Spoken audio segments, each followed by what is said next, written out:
Dzień dobry Państwu. Good afternoon, ladies and gentlemen.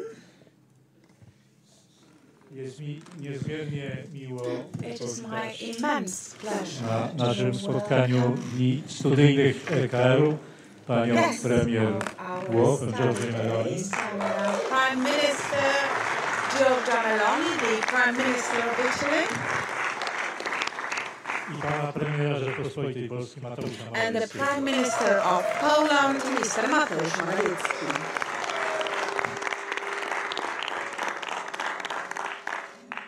Jak Państwo widzicie, nastroje są dobre, bojowe. The mood is very, very positive and we are ready for combat. And this is because what we are going to discuss is the future of Europe. This is the most pertinent topic for the next weeks and months.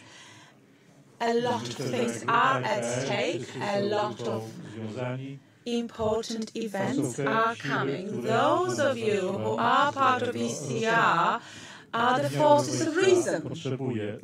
And the European Union does need reason, as in Europe this is what we have a deficit of. Zrobimy a lot i z tym większym zainteresowaniem będziemy depends on what we are able to do and achieve. We will listen with utmost attention to what both ministers have to say. Nicola, the floor is yours. I would like to welcome the Polish Prime Minister Mateusz Morawiecki and the Italian Prime Minister Giorgia Meloni. Thank you for your presence at our study days, during which the ECR group is discussing important international issues directly affecting our nations, also in the light of the many geopolitical changes taking place. We, European conservatives and reformists, have a clear vision for the future of the European Union. We want to take Europe back to its original idea, a union of peoples and nations that does few things together but does them in an important and effective manner, respecting the principle of subsidiarity to the full. To achieve this goal, we have worked hard in the European Parliament on concrete issues and proposals to improve the lives of our citizens. And on this ground, our continuous political action is finding great feedback. We will continue this work in the months leading up to the next European elections. Our main goal is to build a future majority in the European Parliament as an alternative to the current one, hopefully increasing the weight of conservative governments in the European Council as well. In the last national, regional and local elections, conservative parties achieved excellent results in many EU states, and other important elections await us in the coming months, starting with Spain and Poland. We are only at the beginning of a great change, a conservative revolution, and we are ready for it. I thank again both Prime Minister for being here, and I give the floor to Ms. Giorgia Meloni.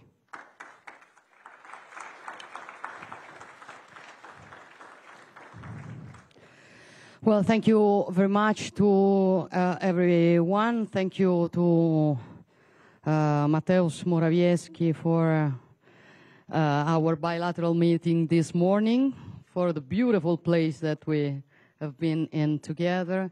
And thank you to our co-chairman of the group, Professor Legutko and Nicola Procaccini. And then I will pass to my mother tongue. Voglio ovviamente ringraziarvi, ci tenevo molto ad essere qui, ci tenevo a che avessimo un momento per stare insieme, per confrontarci, perché sono stati mesi chiaramente molto complessi, i miei, i nostri, in questa nuova difficile avventura che stiamo affrontando. Però voglio dire che mai ho sentito venir meno il sostegno della famiglia dei conservatori e riformisti, cioè del nostro ECR Group, E questo per me è molto molto importante. Lo dico da presidente del partito, approfittando anche per ringraziare della fiducia che mi è stata accordata la scorsa settimana, qualche giorno fa, nel rinnovare il mio incarico di presidente. Lo dico anche per salutare e ringraziare i miei preziosi vicepresidenti Radoslav Fogiel e George Buxadè, il nostro infaticabile segretario generale Antonio Giordano e tutte le persone che hanno continuato a lavorare quotidianamente per rafforzare la nostra famiglia. E lo dico da primo ministro, ovviamente, del governo italiano, lo dico perché sono consapevole di come la vittoria di Fratelli d'Italia in Italia abbia rappresentato un messaggio di forza e di speranza per la famiglia dei conservatori. Di forza perché oggi siamo 3 primi ministri conservatori nel Consiglio europeo che tendono, diciamo, a portare avanti comunemente la nostra visione del mondo, e di speranza perché chiaramente quando governi una nazione puoi dimostrare con i fatti quanto sia falsa la narrazione che un certo mainstream ha fatto sui conservatori. Noi uscivamo in Italia da una campagna elettorale nella quale si raccontava che se Fratelli d'Italia avesse guidato il governo sarebbe accaduto di tutto. Then all sorts of terrible things would have happened.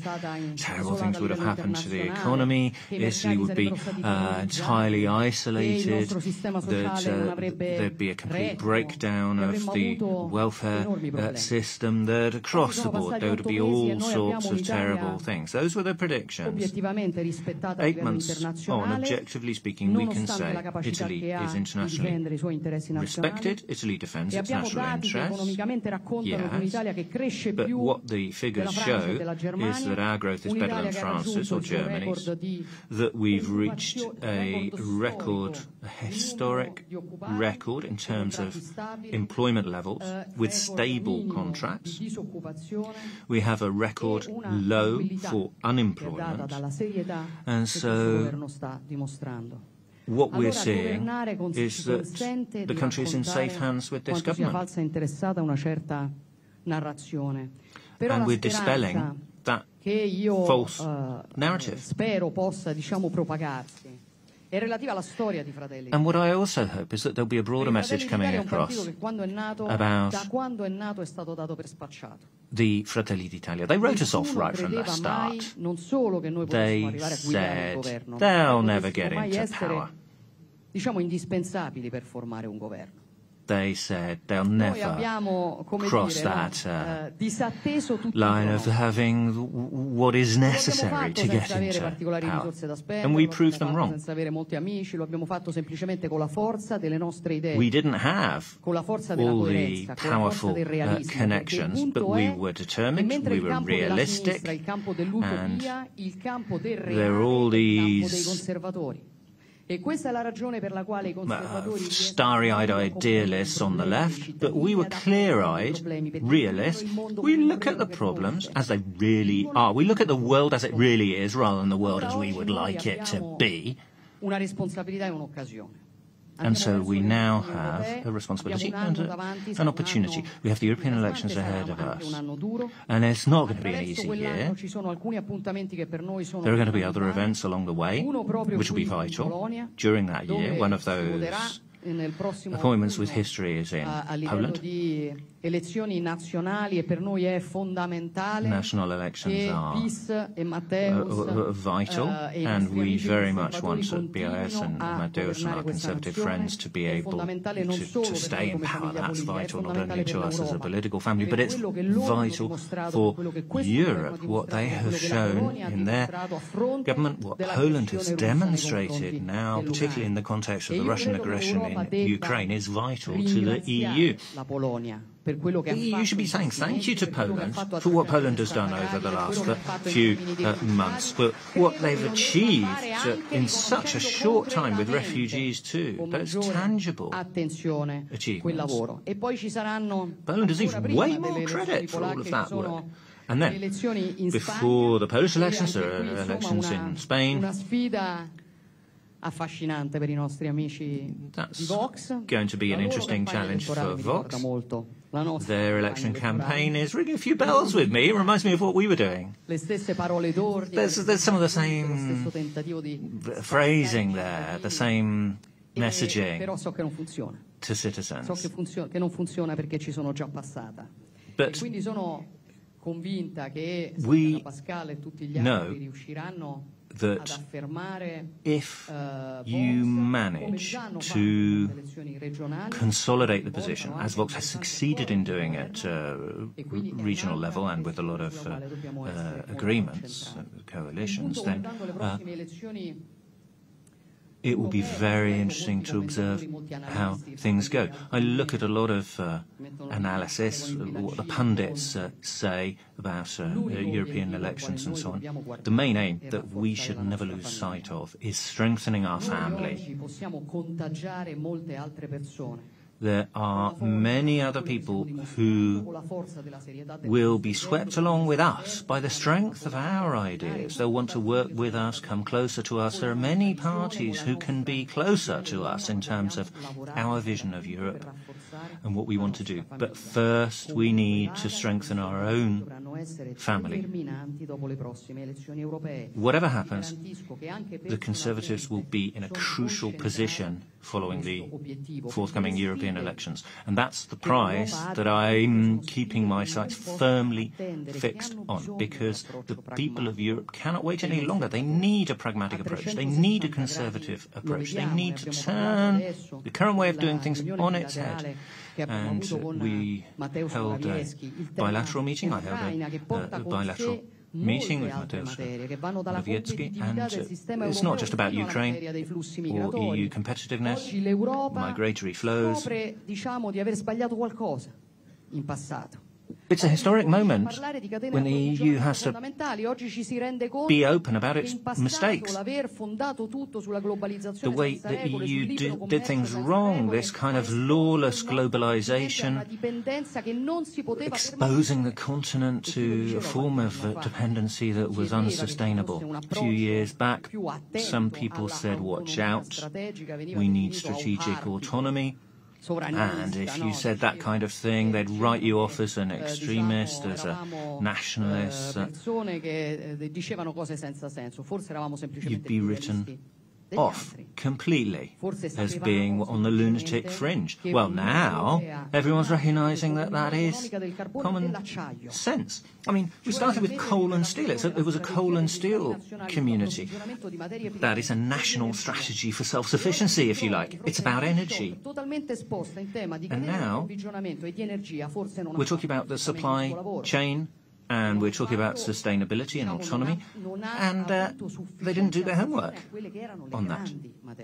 They lost sight of the main issues for Europe. And so there's a lot of work which needs to be done now to return to our historical pattern. I mean, look at the Green Deal and the transition. We're conservatives. We defend the land of our parents, that link between the dead, those of us who are here now, and those who are as yet unborn. That link is at the heart of what we believe in as conservatives. And of course, we want to defend the environment, but we have to see the environment as it is containing humans, not humans as some sort of parasite on the environment. We have to have that bigger conception of the environment and of our territory as inhabited by us. And some have been brave enough to say we need to free ourselves of dependency on Russia, And it doesn't make any sense to replace dependency on Russia with dependency on China. We need to open our eyes, and in the Council of Ministers, Mateusz, but also in the Parliament, there are many people now who started off with that agenda and are now starting to rethink their position and come a lot closer to our position. People are casting the scales off their eyes. They're seeing reality as it is. So we should continue with that task.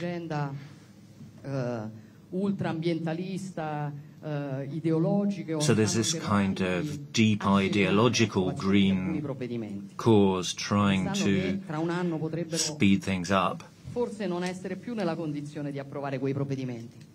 And things may change in the next year or so. We have our job in the meantime. We need to be clear about the prognosis. We need to say, look, this will destroy competitiveness in the EU, and it won't even do much to protect the environment. So that's where we need to be very careful. We need to take a quite different approach, a realistic, pragmatic approach, an approach which defends our business, workers, industry, and competitiveness.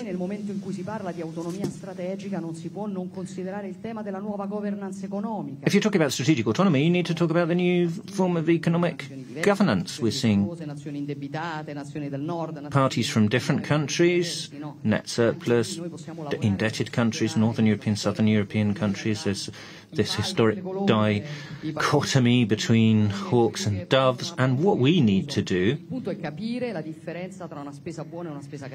is say, look, are we throwing good money after bad? What's worthwhile investment? What's strategic investment? Worthwhile investment? Let's go for that. Let's choose a path, a strategy. For instance, defence, strategic autonomy involves defence too. If we're going to strengthen our defence capacity, we need to look at the investment in the new Stability and Growth Pact. We need to move towards growth, because if we don't have growth, we won't have stability. Migration is another consequence of the Ukraine conflict. There's ultimately a knock-on effect. There, in terms of the consequences, what we're seeing in Italy too is a consequence of the Ukraine conflict. Mateusz and myself and other conservatives need to maintain our position. There's some technical problems with the sound. The interpreters apologise. If we have illegal immigration into the EU, then we do not have a satisfactory strategic solution. What we need to do is stop migratory flows before they reach the territory of the EU. And then everyone will agree on that. That is the main task we have ahead of us. So, point one. Of course I understand Mateusz's position and the position of others at the Council of Ministers table, defending national interests. I'm the President of the Council of Ministers of Italy. There are different countries with different priorities and different strategic visions. And of course we have to understand that there can be different positions, but we need a clear strategy. And it is true that things are changing now. The fact that we're talking about the external dimension, we're talking about a dialogue with North African countries. We should have a new form of cooperation with North Africa. Not a predatory approach, but a strategic approach. We've actually gone backwards in terms of our presence in Africa and North Africa in recent years, and others have rushed in to that vacuum, and they don't have the same interest in stability in Africa as we do. But things are changing, and we will go on to fight together. If they think they can divide us, they don't know us well enough. I appreciate and admire the way in which Mateusz has defended his national interests, and I try to do the same thing, so I hope it's reciprocal. On this and 1,000 other things, we have to work together. So to conclude, enlargement of the EU and the new rules of procedure and operation for the EU. We need to take a pragmatic approach, a lucid approach, and our starting point is not a set of different interests. Our starting point is our choice. On the Western Balkans, for instance, I wouldn't talk about enlargement, but reunification. The EU isn't a club where we say you can come in, you can't. History decides who is European and who is not European. And if we start moving towards a unification, yes, there are issues about governance and how we run things in the EU, but that's secondary. The main issue is what are our priorities? How many of us are there? And what are our priorities?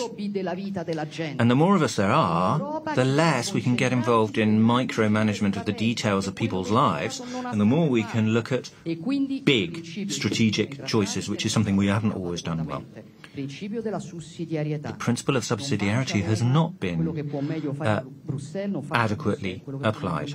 What can be better done in Rome should not be done in Brussels, it should be done in Rome. Security, external borders, single market, foreign policy, citizens, everyday lives. All of that is the prerogative of the nation state, and that is the conservative approach, and that is the way I will take that vision forward. So these are the battles that we will be waging together in the EU Council of Ministers, together in the European Parliament, and we will be rallying our forces together for the European elections next year. And we believe we will be sweeping more and more people along together with us.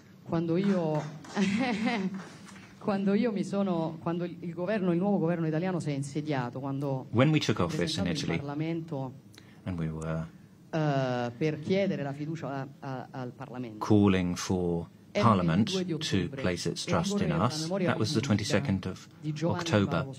And I remembered John Paul II, the Polish Pope, a great statesman, a great man.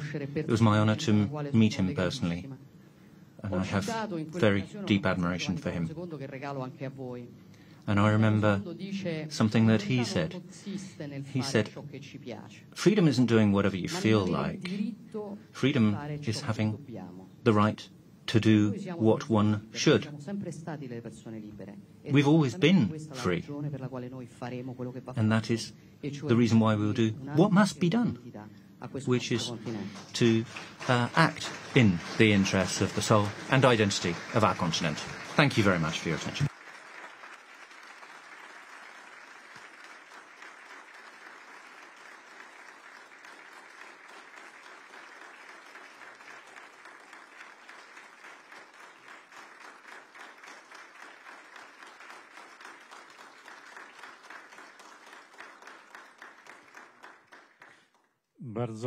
Bardzo dziękuję. Well, thank you very much.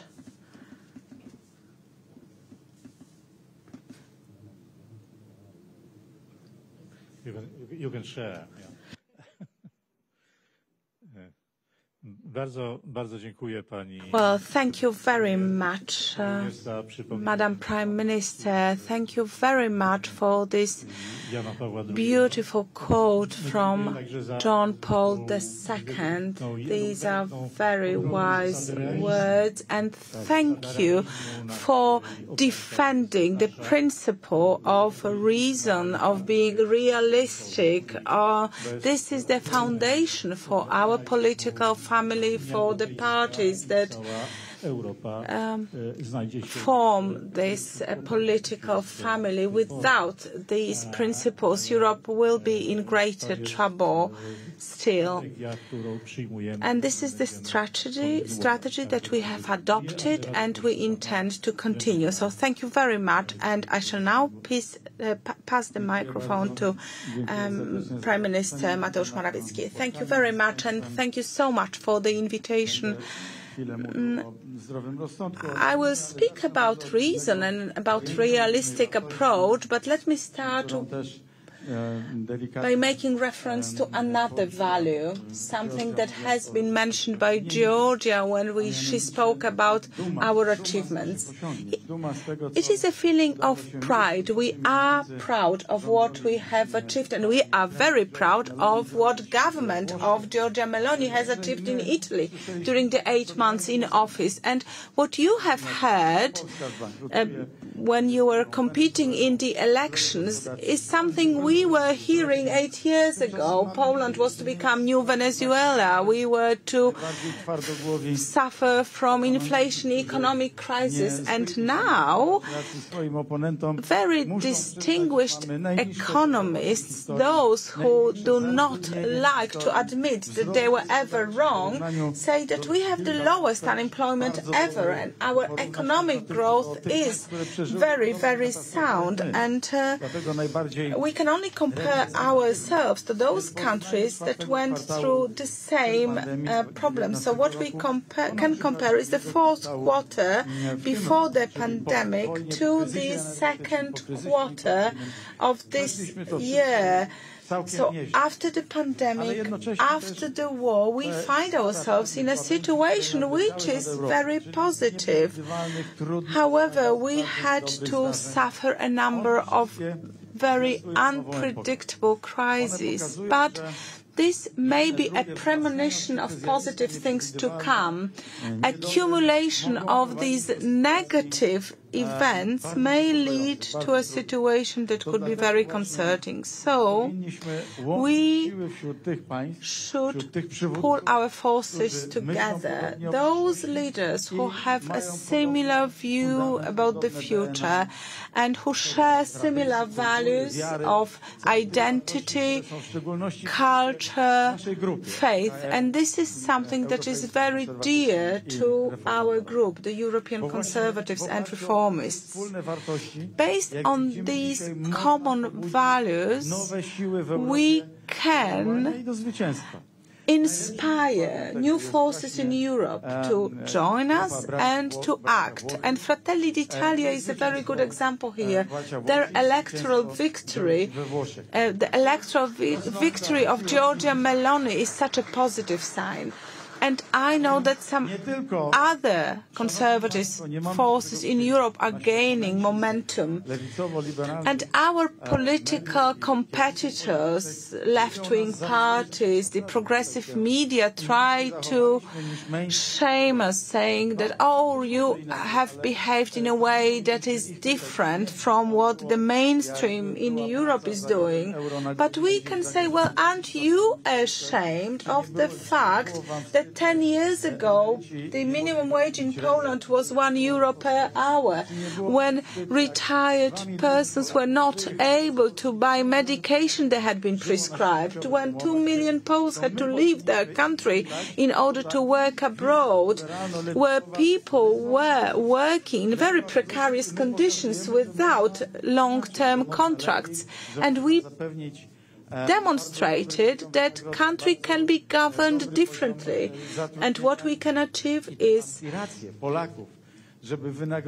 wages that make it possible for people to live life in dignity.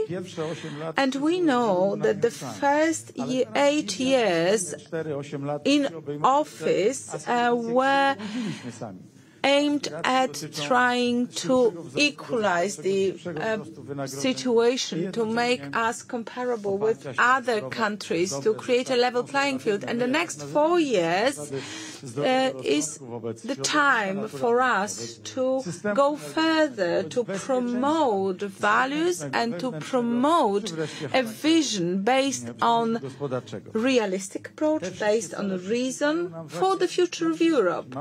So this is what we want to achieve, and we do hope that next year's elections to the European Parliament will be elections during which we shall promote security on external borders of the European Union, and this can be ascertained only when, on one hand, we have strong armies, and this is what we are doing in Poland. We are investing a lot. We have a very big defense budget. We are planning to spend between 3% and 4% of GDP on our defense. We spoke about cooperation with Italy when it comes to the defense sector with Giorgia Meloni during our bilateral talks. So we are doing a lot in order to increase our safety, our security. Strengthening our external borders is just a part of the response we need to give to the current challenges. The second part is strengthening our transatlantic ties, and I am so very happy that Giorgia Meloni is an ally we can count on when it comes to building strong relations between the US and Canada on one hand and Europe on the other hand. What would have happened to Ukraine if not for the United States and Canada? And I believe that this is not a very risky statement if we say that if not for the United States and Poland and their position at the beginning of the war, we would be in a very different situation with the Russian army being right on the border of Poland. This makes us realize that transatlantic alliance is a fundamental value and that the North Atlantic Treaty Organization is a very important element of our security. So external security is one very important element of our future, but it's not all. Poland spoke very strongly during the Council meeting last week. We wanted for everyone to hear that we want to decide about what is taking place in our country. We want to be able to govern our territory, so no one can tell us what should happen in Poland, not the European Commission and no one else. There are some people who would like to see some disagreement, conflict between Poland and Italy, but we will not allow for this to happen. We want to focus on what brings us together, and we say we speak with one voice when we say that external borders of European Union need to be secured. The position of Italy on the Pact on Migration and Asylum reflects the interest of Italy. However, we say that the Pact on Migration and Asylum is not in the best interest of Poland right now. This is why we did not want to agree for this to be part of the conclusions of last week's European Council. We do not want this to be used as a vehicle to force Poland to accept illegal migrants. We did not want to accept a situation in which we might be forced to accept the mechanism of relocation. We also associate this with safety and security in Polish cities, in parks, on the streets. If you walk down Polish streets after dark, you can feel completely safe. And there are some other countries in the wealthy West where you cannot feel safe. Poland is one of the safest countries in the world. If you look at any ranking list, you will see that 96% of Polish people say that they feel safe and secure in their neighborhood. I'd be quite interested to see results of similar polls in some North European countries. So this is the reason why we've decided to organize a referendum. We will ask Polish citizens about their opinion about the relocation mechanism. This referendum will probably take place on the same day that the parliamentary elections will be organized. So we will ask Polish people whether they agree with the position of some opposition parties, such as Platforma Obywatelska. They are proposing for Poland to accept the illegal migration. So the choice will be rather simple for Polish citizens. They will have their say. Giorgia Meloni said something that we find very interesting. What we want to achieve is a situation where we strike the right balance between what is local and what is global. We want to create a situation in which Europe develops and individual countries develop. We want Europe not to fall into dependency from any of our strategic rivals, China, for example. There are countries that are becoming stronger and stronger, and they are a challenge to the free and democratic world.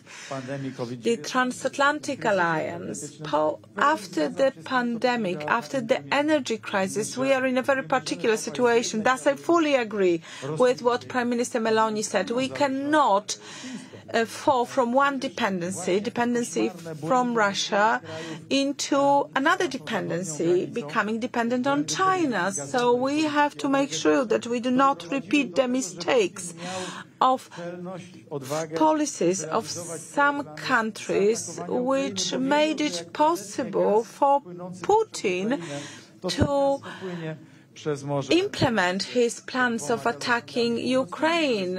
He was no longer depending on the transit of natural gas through Ukraine, because Nord Stream 1 and Nord Stream 2 were already there. So gas could flow into Europe through the gas pipes that were established thanks to an agreement between Gerhard Schroeder and Putin. This duplicity can no longer be accepted, so we have to strike the right balance between making Europe competitive on the global market while remaining independent of those regimes which are not always very friendly, which may be an understatement. So this is one of the principles that we found our policy on. Another thing that was mentioned by Prime Minister Giorgia Meloni is the very hot topic of whether we should move towards the qualified majority when it comes to decisions taken by the European Union. Poland is very clearly in favor of not changing the treaties. We want nation states to be stronger. We want the European Union to be a community of nation states. We do not want Europe to be an organism that is pursuing some ideological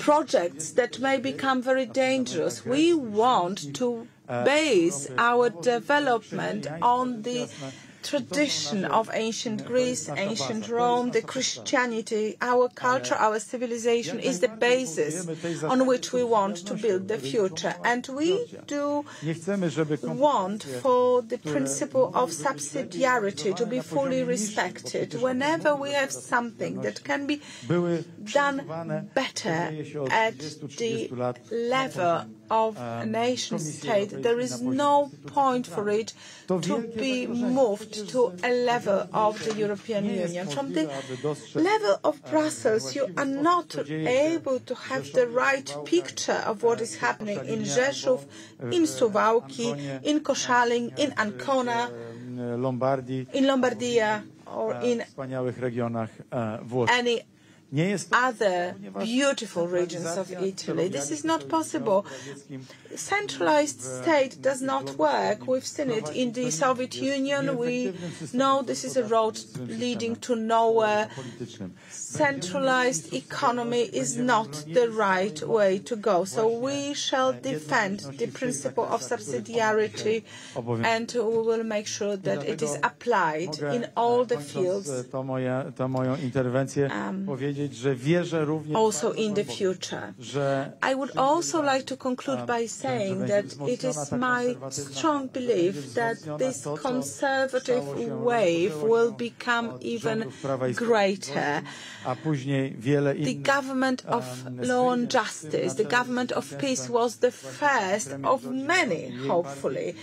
Giorgia Meloni and Fratelli d'Italia were another milestone in this change. Yes, I like to use the term milestones on the path to the victory of other conservative parties that respect tradition while having a very good offer for the future. So let us hope that the forthcoming elections will show us that there will be conservative governments in countries number 3, 4 and 5. So Italy, Spain and Poland shall be governed by conservative forces that respect tradition, that have a very realistic approach. And those forces that were able to prove, as it has been in Poland, in Italy, that we are fully capable of managing the economy, that we are fully capable of promoting entrepreneurship, that we can stimulate development of Europe, following in the footsteps of our fathers who were so successful post World War II. So I would like to wish for us and for every conservative party in Europe to be victorious in the upcoming elections. Thank you. Dziękuję bardzo, panie premierze. Chciałem zwrócić uwagę na thank you, Prime Minister. które są, jak wydaje mi się, szczególnie I would like to draw your attention to two issues that were raised in your speeches. The first one was also addressed by Prime Minister Meloni. It is a great pleasure to meet with representatives of parties and government that are efficient. These are parties and these are successful parties and successful governments. Reprezentują środowiska ludzi, którzy They represent interests są dobrymi gospodarzami, są skuteczni. People who are good governors, who are efficient and, well, I do not have to convince you about it, naturally. Dodamy jeszcze naszych przyjaciół od ODS, współrządzących partię, prawda, w Republice Czeskiej, to that our friends from the Czech Republic, Hiszpanii, our friends from Spain, niezwykle aktywnie działają na rzecz who have been conducting a very active campaign in the run-up to the Spanish elections, then I think that we can be optimistic about our future success. Czy może przede wszystkim na zasadzie I believe that our success is based on the respect of the sovereignty principle. This principle means that we are those who are in charge in our countries. If we abolish the sovereignty principle, this may lead to very dangerous developments. We need to defend our sovereignty because, by the same token, we are defending our responsibility for what is happening. We're all aware that a failure of a given European policy actually does not give grounds to political responsibility to, for instance, European commissioners. However, us as politicians who are active on the national political scene are held accountable for our actions. Ladies and gentlemen, I would like to thank both prime ministers for their presence, for their contribution. Basically, what we've heard from them shows that we are on the right track to achieving our goals. The results of the elections in Spain, and then in Poland later this year, and then in the European elections in 2024 is for us a source of optimism. However, we know that success doesn't just happen, that one needs to work for it. I know that it may seem banal, but I felt I had to address it. I have a sense that if a politician adopts a language of success, then this means that he is disconnecting, let's say, from reality and is no longer on his toes. On the finishing note, I would like to say that I'm hopeful and optimistic about our future, and I believe that the success of our parties will translate into a success of the European Union, and our failures hopefully not as well. Of our colleagues, let me greet the Italian Minister for European Affairs, Raffaele Fitto. Welcome back, Raffaele. I think I had